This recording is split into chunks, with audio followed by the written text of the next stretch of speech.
ከዓለም ጥፋት የዳነችው ርስት፣ የኖህ መርከብ አስደናቂ የምህንድስናና የእምነት ጉዞ። ርዝመቷ 300 ክንድ ወደ 137 ሜትር፣ ወርዷ 50 ክንድ 23 ሜትር፣ ቁመቷ 30 ክንድ ወደ 13.5 ሜትር ልኬቶች ያሏት ባለ 3 ደርብ ናት። እነዚህ ልኬቶች እግዚአብሔር ለኖህ የሰጠው ቀጥተኛ፣ ግልጽና ከተፈጥሮ በላይ የሆነ ትክክለኛነት ያላቸው መለኮታዊ መስፈርቶች ነበሩ። ከሰማይ የመጣው ትዕዛዝ ለጥርጣሬ ምንም ቦታ የሚሰጥ አልነበረም። ለራስህ ከጎፈር እንጨት መርከብን ስራ የሚል ነበር። በዚህ አንዲት ቃል በሰው ልጆች ታሪክ ውስጥ በሰው እጅ ከተሰሩት ሁሉ እጅግ ታላቅና ከባድ የሆነው ስራ ተጀመረ። መጽሐፍ ቅዱስ የመርከቧን መጠን፣ የሚሰራበትን ቁሳቁስና ዓላማውን ይነግረናል። ነገር ግን ይህንን መለኮታዊ ትዕዛዝ ወደ እውን እንጨት፣ ወደ ግዙፍ ምሰሶዎችና ወደ ጠንካራ መዋቅር ለመቀየር ኖህ እጅግ ግዙፍ ፈተናዎችን መጋፈጥ ነበረበት። እነዚህ ፈተናዎች በጽሑፍ በዝርዝር ባይቀመጡም በዚያ ዘመን የነበረ ማንኛውም ግንበኛ የሚረዳቸው ነበሩ።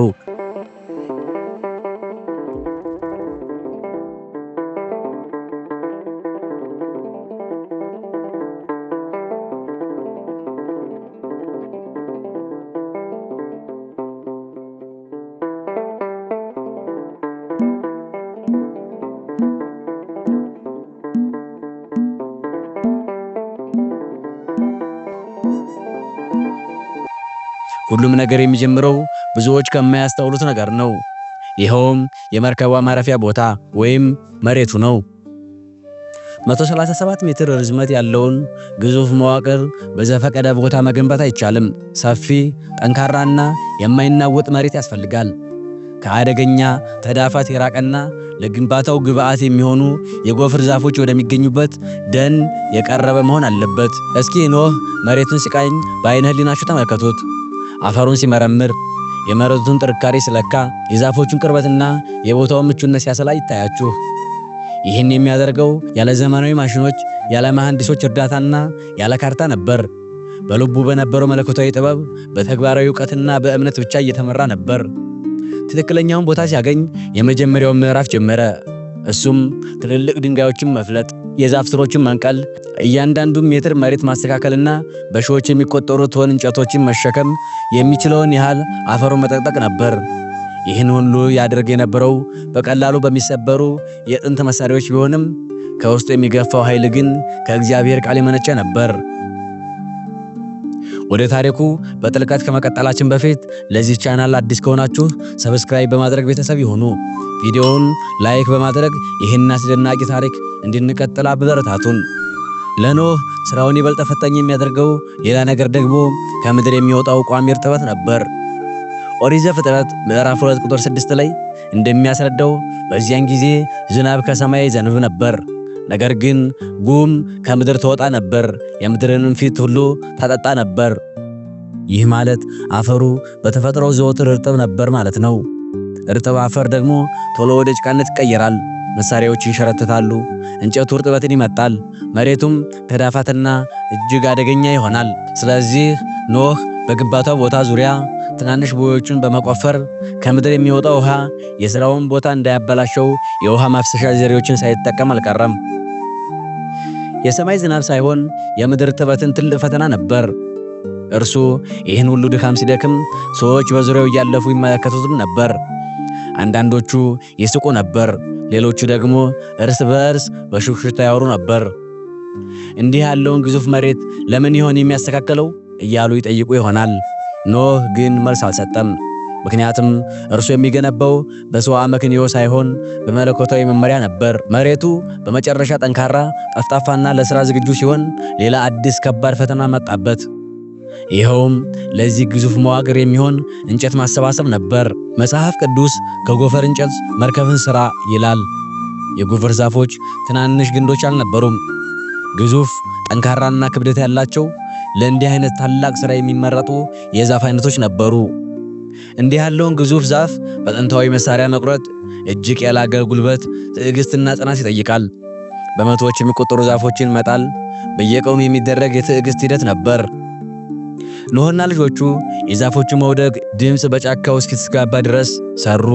ነገር ግን ስራው በዚህ አላበቃም። አንድን ግዙፍ ግንድ ወደ ግንባታው ቦታ ለማምጣት የሚጠይቀው ቴክኒክ እጅግ ከባድ ነበር። ጎማ ባልነበረበት፣ በቂ እንስሳት ባልነበሩበትና ማሽኖች ባልታወቁበት ዘመን መፍትሄው የጥንት ሰዎች ይጠቀሙበት የነበረው ዘዴ ብቻ ነበር። ትናንሽና ክብ የእንጨት መንኮራኩሮችን ከግዙፉ ግንድ በታች በማድረግ በገመድና በጉልበት እየጎተቱ ቶን የሚመዝኑትን እንጨቶች ሜትር በሜትር ያንቀሳቅሱ ነበር። ግንዱ ወደፊት ሲሄድ የኋላውን እንጨት እያነሱ ወደፊት ማምጣት አድካሚ፣ አሰልችና አደገኛ ሥራ ነበር። ነገር ግን እያንዳንዱ የሚጓጓዘው ግንድ እግዚአብሔር ያዘዘውን ለመፈጸም አንድ እርምጃ ነበር። ኖህ ይቀጥል ነበር፣ ምክንያቱም ከእግዚአብሔር ትእዛዝን የተቀበለ ሰው በሚያየው ሳይሆን በሚያምነው ይሰራልና። በአካባቢው የነበሩ ሰዎች ይህን ያልተለመደ እንቅስቃሴ ሲመለከቱ ግዙፍ ግንዶችን ወደ አንድ ባዶ ሜዳ ሲያጓጉዙ ማየት አስቂኝ ነበር።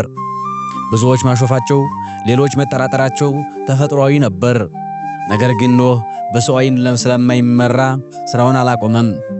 እንጨቱ በግንባታ ቦታ ሲከማች የሥራውን ሁሉ እጅግ ውስብስብ የሆነውን ክፍል የሚጀምርበት ጊዜ ደረሰ። መቁረጥና ማጓጓዝ ብቻ ሳይሆን በሰው ልጅ ታሪክ ታይቶ በማይታወቅ ታላቅ ማዕበል ውስጥ ጸንቶ የሚቆም ግዙፍ መዋቅር መገንባት ነበረበት። መርከቧ ጠንካራ፣ ቀጥተኛና ተከላካይ እንድትሆን ኖህ ከባዶ መጀመር ነበረበት። ይኸውም ከመሰረቱ ወይም ከመርከቧ አከርካሪ ነው።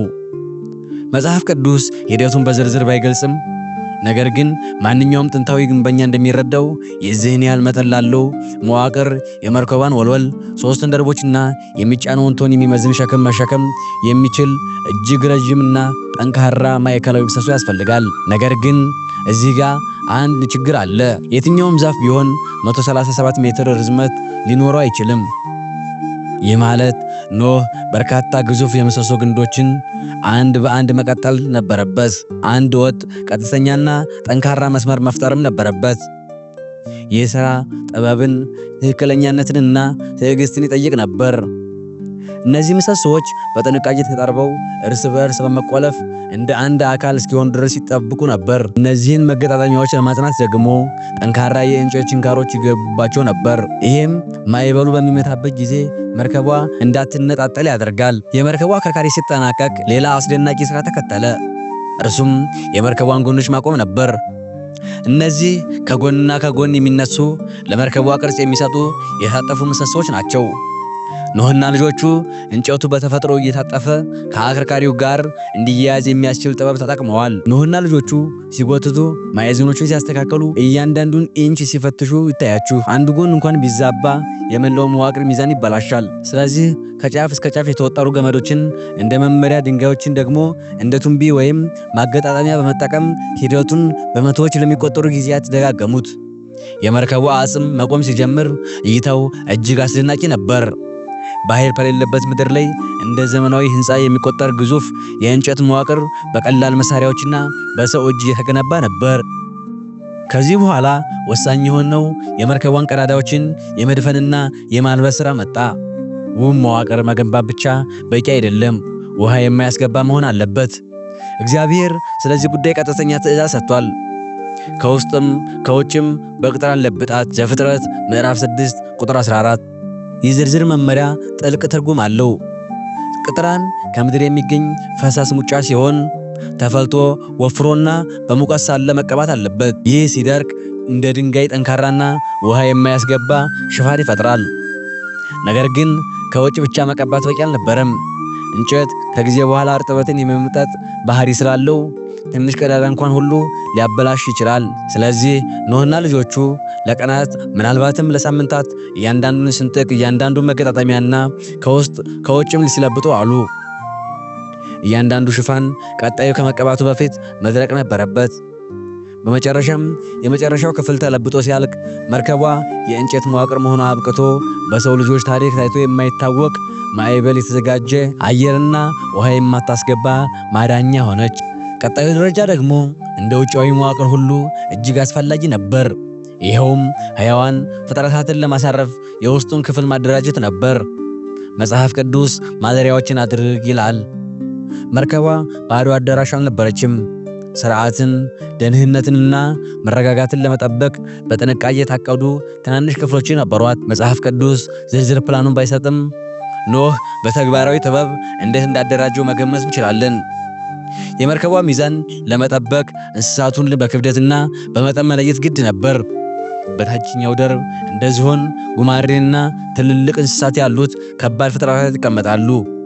ይህም የመርከቧን የክብደት ማዕከል ወይም ሴንተር ኦፍ ግራቪቲ ዝቅ በማድረግ አደገኛ መወዛወዝን ይከላከላል። በመካከለኛው ደርብ እንደ አንበሳ፣ ድብና የቤት እንስሳ ያሉት መካከለኛ መጠን ያላቸው እንስሳት ይኖራሉ። በላይኛው ደርብ አዕዋፋትና ትናንሽ እንስሳት ይቀመጣሉ።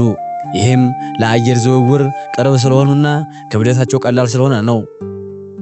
ክፍሎች መኖራቸው ወሳኝ ነበር።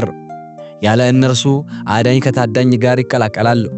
እንስሳት እርስ በርስ ይጎዳዳሉ። በሽታ በፍጥነት ይሰራጫል። እንዲሁም ትርምስ ይፈጠራል። ስለዚህ ኖህ እያንዳንዱን ዝርያ በየቦታው ለመለየት ጠንካራ የውስጥ ግድግዳዎችን ሰራ። ስለ አየር ዝውውር መጽሐፍ ቅዱስ ለመርከቢቱ መስኮትን አድርግ ከላይም በክንድ ጨርሰው ይላል። ይህ ማለት ከጣሪያው በታች ረጅምና ተከታታይ የሆነ ክፍተት ነበር ማለት ነው። ነገር ግን 3 ፎቆችን ለማናፈስ ኖህ ተጨማሪ የውስጥ የአየር ማስገቢያ መንገዶችን ሰርቶ ሊሆን ይችላል። የአየር ዝውውር ባይኖር ኖሮ ከእንስሳቱ የሚወጣው ጋዝ መርዛማ ይሆን ነበር። ስለ ምግብም እንዲሁ ለአንድ ዓመት የሚሆን ምግብ ለሁሉ ፍጥረታት ማከማቸት ቀላል አልነበረም። መጽሐፍ ቅዱስ ለአንተም ለእነርሱም የሚሆን ምግብን ውሰድ ይላል።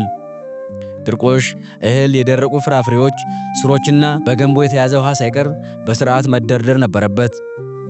መርከቧ መርከብ ብቻ ሳትሆን የተሟላ አቅርቦት ያላት ተንሳፋፊ ከተማ ነበረች። የፍሳሽ ማስወገጃ ዘዴዎችን፣ በትንሹ ያዘነበሉ ወለሎችና ፈሳሽ ወይም ውጭ የሚልኩ ቦዮች ተዘጋጅቶ ሊሆን ይችላል። እያንዳንዱ ክፍል፣ እያንዳንዱ መተላለፊያና መጋዘን ሲጠናቀቅ ኖህ ስራው ወደ ወሳኝ ምዕራፍ እንደደረሰ ተረዳ። ይኸውም በሩ ነው። ይህ በር በሁሉም መጠን ያሉ እንስሳትን ለማስገባት ሰፊ፣ በተመሳሳይ ሰዓት ደግሞ የመርከቧን ጥንካሬ የማያዛባ መሆን ነበረበት። በሩ የመርከቧ በጣም ተጋላጭ ክፍል ሊሆን ይችላል፣ ነገር ግን በመንፈሳዊ ትርጉሙ ደግሞ በጣም ኃይለኛ ነው። መጽሐፍ ቅዱስ በጎኗም መዝጊያን አድርግ ዘፍጥረት ምዕራፍ 6 ቁጥር 16 ይላል። ኖህ በሩ እንዳይፈርስ ዙሪያውን በወፍራም ምሰሶዎች አጠናክሮት ሊሆን ይችላል። በዚያ ዘመን እንደ ዘመናዊ ማጠፊያ ስላልነበረ በሩ የሚሽከረከርበት ጠንካራ የእንጨት ዘንግ ተጠቅሞ ሊሆን ይችላል። እዚህ ጋርም አንድ እጅግ ወሳኝ መለኮታዊ ነጥብ አለ። ኦሪት ዘፍጥረት ምዕራፍ 7 ቁጥር 16 ላይ እግዚአብሔርም ከኋላው ዘጋበት ይላል። ኖህ ገንብቷል፣ የተጋው ግን እግዚአብሔር ነው። እንስሳቱ ከመግባታቸው በፊት ኖህ በመርከቧ ውስጥ እየተዘዋወረ የመጨረሻ ፍተሻ አድርጎ ይሆናል። ምሰሶዎችን ፈትሾ ቅጥራኑን መድረቁን አረጋግጦ የስንጥቁን አቀማመጥ አይቶ አዲስ የተገነባውን እንጨት ሲለጠጥና ሲቀመጥ የሚያወጣውን ድምፅ አዳምጦ ይሆናል። ከዓመታት ልምዱ የተነሳ የሆነ ችግር ካለ ያውቅም ነበር። ከዚያም ከተፈጥሮ በላይ የሆነ ነገር ተከሰተ። መጽሐፍ ቅዱስ እንስሳቱ ወደ ኖህ እንደመጡ ይናገራል። አልታደኑም፣ በኃይል አልተነዱም፣ እንዲሁ በአጋጣሚ አልመጡም። እነርሱ መጡ። ልክ የማይታይ እጅ እያንዳንዱን ዝርያ እየመራ እንደሚያመጣቸው የተቀነባበረ ሰልፍ ነበር። ጥንዶች ከጫካው ሲወጡ፣ አዕዋፋት ከመግቢያው ላይ ሲያርፉ፣ አራዊት ከአዳኞቻቸው ጋር በሰላም ሲራመዱ ይታያችሁ። የሚሳቡ ፍጥረታት በትክክለኛው አቅጣጫ እየተሳቡ ያልተማሩትን ደመነፍስ ተከትለው እያንዳንዱ በየወገኑ ያለ ትርምስ፣ ያለ ግራግ መጋባትና ያለ ጠብ ወደ መርከቧ ገቡ። ይህ ክስተት እቅዱ የሰው ብቻ ሳይሆን የእግዚአብሔር ለመሆኑ ማረጋገጫ ነው። እንስሳቱ፣ አዕዋፋቱ፣ ኖህ፣ ሚስቱ፣ 3 ልጆችና ሚስቶቻቸው በአጠቃላይ 8 ነፍሳት ወደ መርከቧ ገቡ። እምነት በተግባር ተገለጠ። አሁንም በጣም አስጨናቂው ክፍል ተጀመረ። የጥፋት ውሃው ሲጀምር በውስጥ የነበረው ሕይወት ይቀጥላል። እግዚአብሔር በገዛ እጁ በሩን ከዘጋ በኋላ በመርከቧ ውስጥ የተለየ ጸጥታ ሰፈነ። ውጭ ዓለም እንደቀድሞ ነበር፣ በውስጥ ግን ሁሉም ነገር ዝግጁ ነው። እንስሳቱ አርፈዋል፣ ክፍሎቹ ተደራጅተዋል፣ መዋቅሩ ተዘግቷል። በሰው ልጆች ታሪክ ሆኖ የማይታወቅ ነገር ሊከሰት ነው። መጽሐፍ ቅዱስ ይህንን ጊዜ በከባድ ቃል ይገልጸዋል። በዚያን ቀን የታላቁ ጥልቁ ምንጮች ሁሉ ተነደሉ፣ የሰማይ መስኮቶችም ተከፈቱ። ኦሪት ዘፍጥረት ምዕራፍ 7 ቁጥር 11። ይህ የሚያሳየው ውሃው ከላይ ብቻ ሳይሆን ከምድር በታች ካሉ ግዙፍ የውሃ ማጠራቀሚያዎች በእሳተ ገሞራና በመሬት መንቀጥቀጥ ታጅቦ እንደፈነዳ ነው። ኖህና ቤተሰቡ የመርከቧን መርገፍገፍ የሰሙት ከላይ ከሚዘንበው ዝናብ በፊት ከታች ከሚንቀጠቀጠው ምድር ነበር። ከዛም የሰማይ መስኮቶች ተከፈቱ። ይህ በታሪክ የመጀመሪያው ዝናብ ነበር። ተራ ዝናብ ሳይሆን የወንዝ ያህል የሚወርድ ጆሮ የሚያደነቁር የውሃ ጅረት በጣሪያው ላይ ሲወርድ ይታያችሁ። ነጎድጓድ ያስተጋባል፣ መብረቅ ሰማዩን ይቀደዋል። መርከቧ እስካሁን በደረቅ መሬት ላይ የነበረችው ለመጀመሪያ ጊዜ የውሃ ንክኪ አገኘች። በኖህ ላይ የሳቁ መርከቧን እንደ እብደት የቆጠሩ ጎረቤቶች ምን ተሰምቷቸው ይሆን?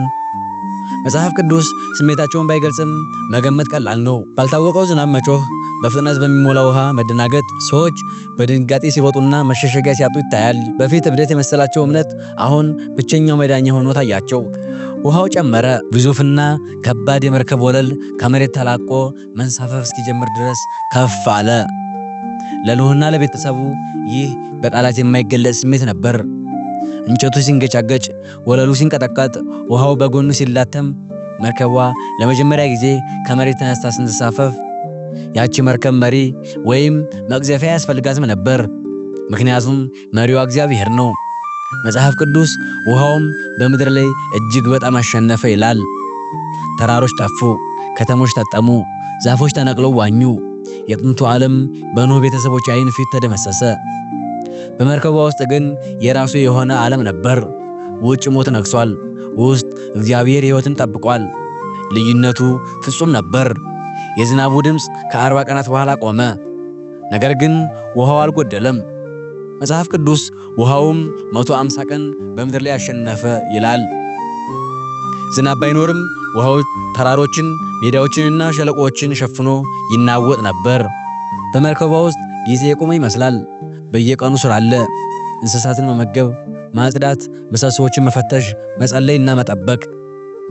ከረጅም ወራት ቆይታ በኋላ መጽሐፍ ቅዱስ ወሳኝ የሆነ ቃል ይናገራል። እግዚአብሔርም ኖህን አሰበ። እግዚአብሔር በምድር ላይ ነፋስን አመጣ፣ ውሃውም መጉደል ጀመረ። ቀስ በቀስ ቀን ከቀን መርከቧ በአራራት ተራሮች ላይ እስክታርፍ ድረስ ውሃው ዝቅ አለ። ከወራ ጨለማ በኋላ ኖህ የላይኛውን መስኮት ከፈተ። ከጥፋት ውሃው ወዲህ ለመጀመሪያ ጊዜ ንጹህ አየር በኃይል ገባ። የተፈጥሮ ብርሃን መርከቧን ሞላት። ነገር ግን ምድር ዝግጁ መሆኗን የሚያውቅበት መንገድ አልነበረውም። ስለዚህ ጥበብ የተሞላበት ውሳኔ ወሰነ። ቁራን ሰደደ። ቁራው ወዲያና ወዲህ አለ እንጂ መልካም ዜና ሊያዘም፣ ምናልባትም በውሃ ላይ ያገኘውን በርን እየበላ አርፎ ይሆናል። ቀጥሎ ርግብን ሰደደ። ማረፊያ ስላጣች ተመለሰች። ዓለም አሁንም በውሃ እንደተሸፈነች ነበረች። ከሳምንት በኋላ እንደገና ሞከረ። ርግብ ተመለሰች። በዚህ ጊዜ ግን የወይራ ቅጠል በአፏ ይዛ ነበር። ይህ የአዲስ ጅማሮ የሰላም ምልክት ነበር። ሌላ ሳምንት አለፈ። ኖህ ለሶስተኛ ጊዜ ርግብን ሰደደ። አልተመለሰችም። ምድር ለመኖሪያነት ዝግጁ ሆናለች ማለት ነው። ከአንድ ዓመት በላይ በመርከብ ውስጥ ከቆዩ በኋላ እግዚአብሔር እንደገና ተናገረ። አንተና ሚስትህ ልጆችህና የልጆች ሚስቶች ከአንተ ጋር ከመርከብ ውጡ። ዘፍጥረት ምዕራፍ 8 ቁጥር 16። ኖህ ታዘዘ። እግዚአብሔር የዘጋው በር አሁን ተከፈተ። ደማቅ ብርሃን ወደ ውስጥ ገባ። እንስሳት በየወገናቸው እየወጡ በምድር ላይ ተበተኑ። ቤተሰቡ ከብዙ ወራት በኋላ ለመጀመሪያ ጊዜ ደረቅ መሬት ረገጠ። የእርጥብ አፈር ሽታ፣ ንጹህ አየር፣ ጥልቅ ጸጥታ፣ ሁሉም ነገር አዲስ ነበር። ከድሮ ዓለም አንዳች አልቀረም። ነገር ግን የእግዚአብሔር ጸጋ ለአዲስ ጅማሬ የሚሆን ሕይወትን አትርፏል። ከመርከብ እንደወጣ ኖህ ያደረገው ነገር ምሳሌያዊ፣ ኃይለኛና የማይረሳ ነበር። ለእግዚአብሔር መሠዊያን ሠራ። በዚያ በጭቃና በድንጋይ መካከል ኖህ መስዋዕትን አቀረበ። እግዚአብሔርም መልካሙ መዓዛ እንዳሸተተና ቃል እንደገባ መጽሐፍ ቅዱስ ይናገራል። ዳግመኛ ሕያዋንን ሁሉ በውሃ አላጠፋም። ከዚያም በሰማይ ላይ የሚታይ ምልክት አደረገ። እርሱም ቀስተ ደመና ነው። ይህ የዘላለም ቃል ኪዳን ምልክት እግዚአብሔር በፈረደ ጊዜ እንኳን ምሕረትን እንደሚያደርግና የሕይወትን መንገድ ክፍት እንደሚያደርግ ለሰው ልጆች ሁሉ ማስታወሻ ሆነ። የኖህ መርከብ ዓላማውን ፈጸመች። አዲስ ምዕራፍ ተጀመረ። ዓለም በኖህ ልጆች እንደገና ትሞላለች። ውደቶች፣ ውቅቶችና ድንበሮች በእግዚአብሔር ጸኑ። የድህነት ታሪክም ቀጠለ። በሌላ መንፈሳዊ ትረካ እስከምንገናኝ ቸር ሰንብቱ እያልን የዛሬውን እዚህ ላይ እናበቃለን። ወስብሐት ለእግዚአብሔር ወለወላዲቱ ድንግል ወለመስቀሉ ክቡር። ቆየን።